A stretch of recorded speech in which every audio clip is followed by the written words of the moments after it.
The first law of thermodynamics is not applicable to human beings. A study published in the BMJ Nutrition found people who were overweight and on a calorie-restricted diet reported feeling more depressed than people trying other kinds of diets. Recommended 2,800 a day for active men, 2,200 for women.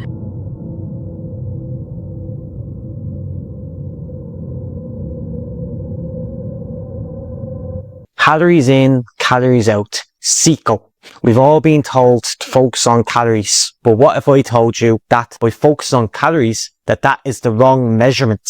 Hey, this is Chris, and in this video I'm going to talk about why you shouldn't focus on calories and what you should focus on instead. Calorie is a unit of energy equivalent to the heat energy needed to raise the temperature of 1 gram of water by 1 degree Celsius. It oversimplifies the complex process of our body. So people talk about the law of thermodynamics, but there's 4 laws. The first law of thermodynamics, often cited as the basis for the approach, is not applicable to human beings because the body is an open thermodynamic system, not a closed one. And the first one is for closed systems, but we're not a closed system. So the law of conservation of mass must be taken into account. The law is an equation, and in literate terms, keyword is that it's closed system. Closed systems only allow for the flow of energy in and out, where open systems allow for the flow of energy and mass in and out. So you have to focus on mass in, mass out. Not just energy in, energy out. We allow for the flow of mass in and out, not just energy. So like, let's say you're sweating. It doesn't account for that.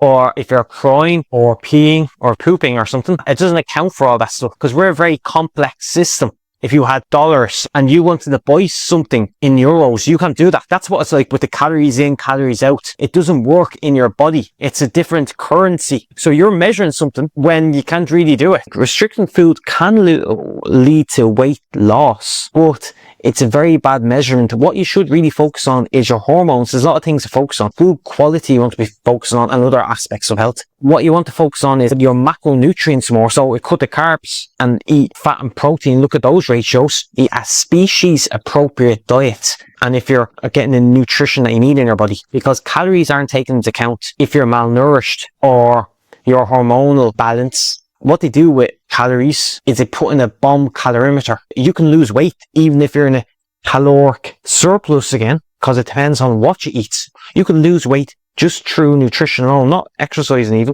just through nutrition alone. And basically what you want to do is eat high carb and low fat, or low fat and high carb, one or the other. And which you're going to choose? You're going to choose the high fat one because that's got the more nutrition, that's got the animal nutrition in it, the essential fats that you need. And then you'll be getting the nutrition you need and you'll be healthier as well that way. So you're losing weight but also healthier and losing fat. And also you won't be upregulating the Randle Cycle, which is a cross inhibition of fat and carbohydrates, because you don't want to eat medium carb and medium fat or high carb and high fat. You want to eat like one of them low. So which one do you want to keep low? Carbs. They're allowed to be incorrect by up to 20% in certain countries as well. These are allowed to be out by a good percentage. So not only should you not rely on calories in the first place, but even if you did, they're still going to be out by 20%. So let's say this amount of protein, 10 grams of protein. You don't absorb all because of like the lectins, for example, that you don't absorb all the protein in plant food. So you're not getting all those calories. The fiber, okay, you can't digest all of it. So if it says, oh, this much calories, it's not taking into account all that stuff when you actually can't absorb and digest all the fiber. Even like, let's say you have an egg white raw, that's got trypsin inhibitors, so you're not going to absorb all that. Plus the amino acids like chlorine.